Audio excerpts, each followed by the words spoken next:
안녕하십니까. 연율입니다. 올해 마지막 주말입니다. 잘 쉬었었는지요? 오늘은 간단하게 제가 출입 4건을 말씀드릴까 합니다. 그 무슨 가장 우선적인 거는 2030 부산 세계박람회. 이게 이제 성큼 부산에 기회가 더 다가왔습니다.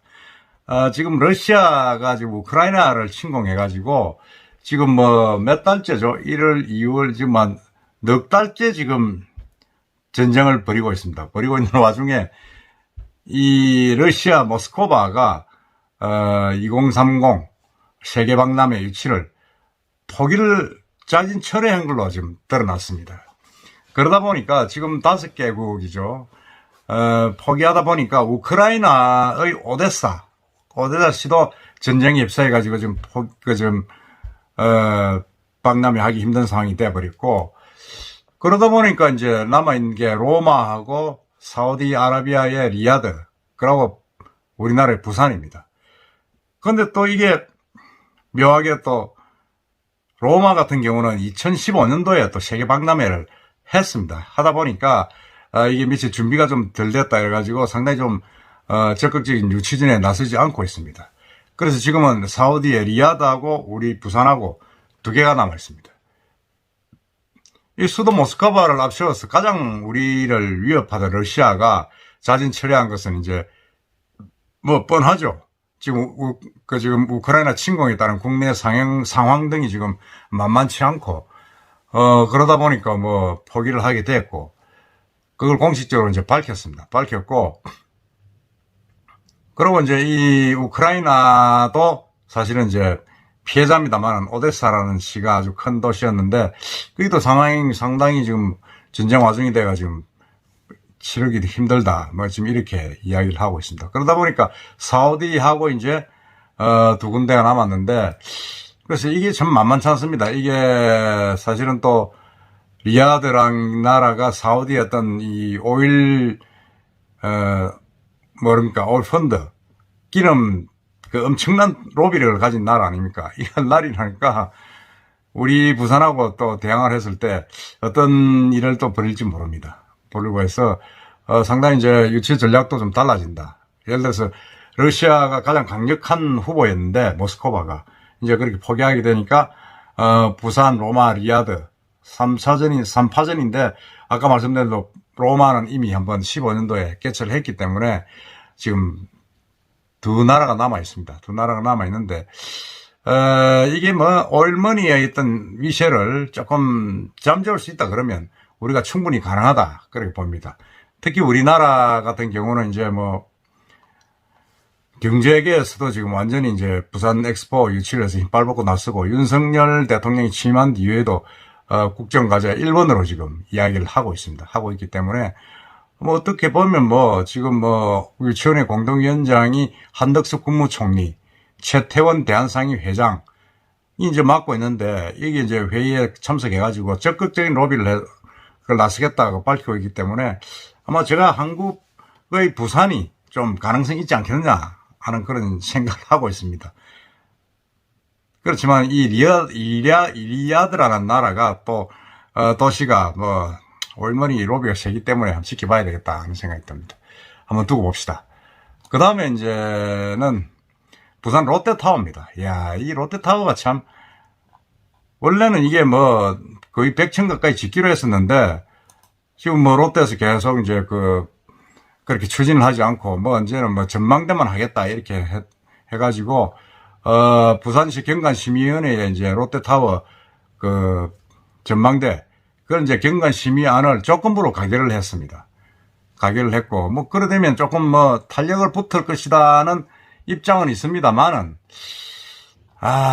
이게 단순히 그렇게 될 일은 아닌 것 같고, 부산시는 이제 가장 경관심의위원회가 조건부로 통과를 했지만은, 롯데백화점, 광복점의 임시 사용 승인, 연장 여부하고는 별개다. 부산시의 입장은 이제 이게 기존대로 100층을 짓고, 그래가지고 아주 부산의 랜드마크로 만들어주면 사용허가를 주겠다 이랬는데, 그 대안을 지금 롯데에서 제시를 못하고 있습니다. 그러다 보니까 이 롯데타워 백화점동에 대한 임시 사용 승인 연장이 지금 오늘 며칠입니까? 오늘 일요일이니까 며칠이죠? 29일이네요. 29일이면 3일 남았습니다. 3일 남았는데 이틀 남았죠. 31일까지 이게 연장이 되지 않으면 이게 이제 롯데백화점 강북점은 폐업을 하게 됩니다. 문을 닫아야 됩니다. 그게 제가 볼 때는 더 중요한 일입니다. 그러면 그게 점포가 800여 개가 되고 일하는 직원들도 2,800명 가까이 되는데 이게 지금 뭐 보통 일이 아니죠. 참 제가 볼 때는 물론 뭐 이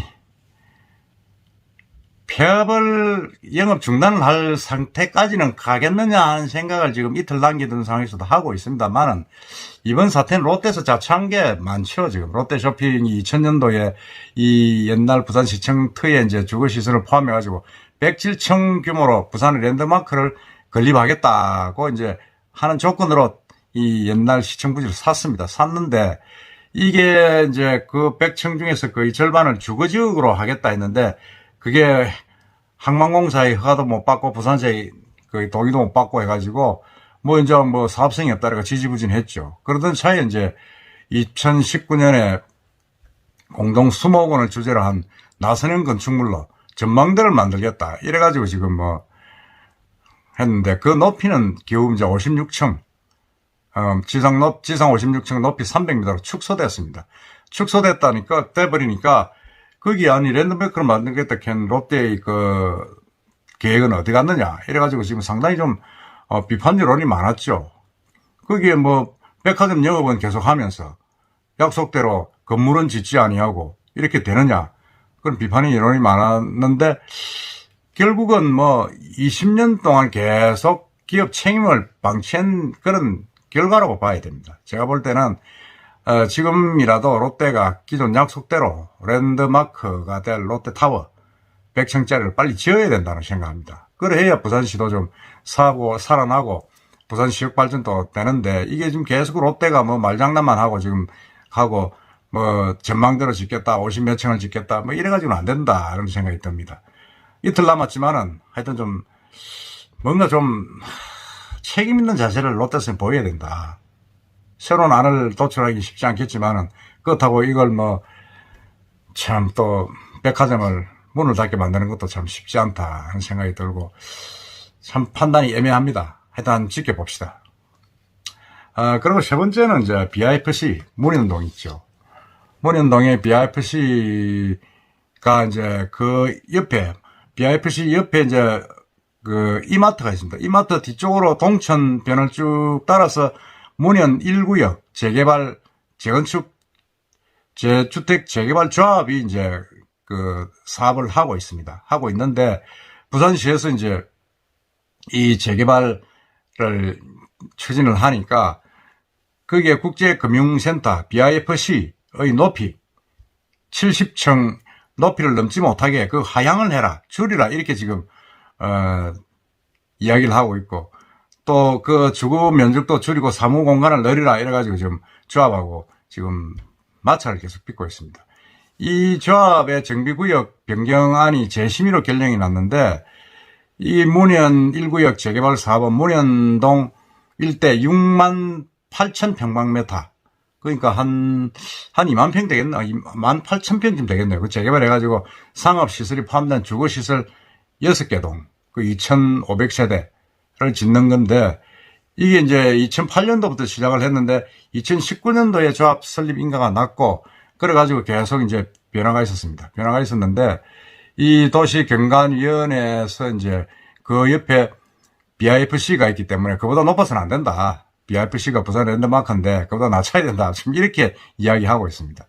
그런데 이 지금 재개발 지역은 상업지역이기 때문에 높이가 265m까지 허용되고 최고 층수 65층을 지을 수가 있습니다. 지을 수가 있는데 이게 이제 뭐 하여튼 70층까지도 지을 수 있겠다 이래가지고 6개 동을 지어서 경관 시민이 갔는데 이제 그걸 시에서 반려를 한 거죠. 안 된다.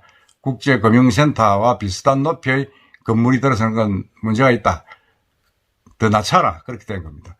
그래서 이건 좀 뭐 어떻게 양면성이 있다고 볼 수 있습니다. 시의 어떤 전체적인 그 경관 조명을 위해서는 일반 민간인들의 아파트나 이런 시설은 또 전체적으로 조정을 해도 된다는 그런 생각이 또 들기도 듭니다. 외국에 보면 그런 게 있지 않습니까? 기념비적인 어떤 그런 건물이 있으면 그 주변의 건물들은 다 청소를 낮춰서 짓는 게 있는데, 이게 뭐 어떤 면에서 보면 사유재산인데 이게 과연 어떨 것인가 하는 생각이 듭니다. 이게 최고 청수를 조합에서는 69층까지 낮췄고 시에서 그렇게 이야기하는 오피스텔 기준도 내렸는데, 그렇게 되면 이제 시의 요구대로 한다면 BIPC보다 높지 않은 층수가 69층인데 그보다 더 낮춰라 하니까 이제 문제가 되는 거죠. 그래서 관에서의 개입이 정당하게 보이긴 합니다만은 이건 너무 또 사유재산권 침해 문제가 또 있고 하니까 두 쪽 관계 또 잘 조율을 해야 됩니다. 너무 또 층수를 낮춰버리면 사업성이 없지 않습니까? 그 주거지역도 들어가야 되는데 오피스텔을 많이, 사무실 공간을 많이 넣으라 그러면 더더구나 또 사업성이 없어지고 하니까 이 재개발 진행이 만만찮다는 생각이 듭니다. 문현 1구역 동천 따라 쭉 가면서 있는 그 BIPC 진안편 지금 지도에 나와 있습니다. 그 지역 위치도 괜찮고 한데 상당히 좀 당분간 논란이 조금 더 조합측하고 시하고 경관을 둘러싸고 마찰이 있을 것으로 보입니다. 한번 지켜봅시다. 그 다음에는 간단한 이야기입니다. 지금 6월 2일부터 해운대 송정해수욕장이 부분 개장합니다. 개장을 해가지고 이게 이제 코로나 때문에 3년 동안 이제 계속 해수욕장이 폐쇄됐었는데 이번에 이제 개장을 해가지고 많은 사람들이 이제 주목을 받고 있는데, 이게 개장을 하면 8월 언제입니까? 31일까지 62일간 운영을 합니다. 그러니까 7월 1일 날 송도, 광안리, 다대포, 임랑, 일광해수욕장과 함께 7월 1일 날 개장을 하고 해운대 송정해수욕장은 6월 1일부터 운영을 합니다. 그래가지고 8월 31일까지 이제 그걸 하는데, 상당히 좀 이번에는 피서객들이 많이 올 것이다 하는 생각이 듭니다. 많이 올 것이다 생각이 들고, 지금 해운대해수욕장에는 지금 모래 축제가 지금 한참입니다. 한참이 돼가지고 모래 조각품들이 지금 잘 조성이 돼 있죠. 조성이 돼 있고, 이번 주말에 온 게 지난해보다 더 많은 사람들이 왔다. 이 정도로 이야기를 하는데, 또 특이한 거는 23일 날, 또 취객들이 거기에 또 모래 조각을 완전히 짓밟고 이래가지고 경찰이 입건이 되었습니다. 거기 재물 손괴로 입건이 되면, 형사처벌을 받습니다. 형사처벌을 받는데, 이 사람들은 이제 전문했다 그래가지고, 사과도 하고 해가지고 현대구에서 500만원의 어떤 배상금을 요구를 했고, 배상을 했고, 그래서 또 검찰이 이제 기소유예를 처분을 내렸다고 합니다.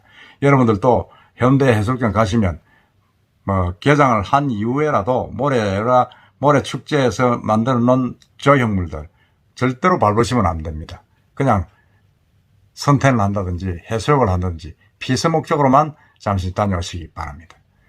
오늘은 간단하게 제가 4건을 말씀드렸습니다. 지금 이슈가 특별히 없어서 제가 그랬는데, 선거가 6월 1일입니다. 6월 1일 날 지방선거가 끝나고 나면 아마 원상태대로 지금 지역 행정이 돌아갈 것 같으면 부산의 어떤 여러 가지 현안들, 좋은 이야기들이 좀, 정책들이 나올 것 같습니다. 그럼 새롭게 또 좀 접근해서 알려드리도록 하겠습니다. 이상입니다.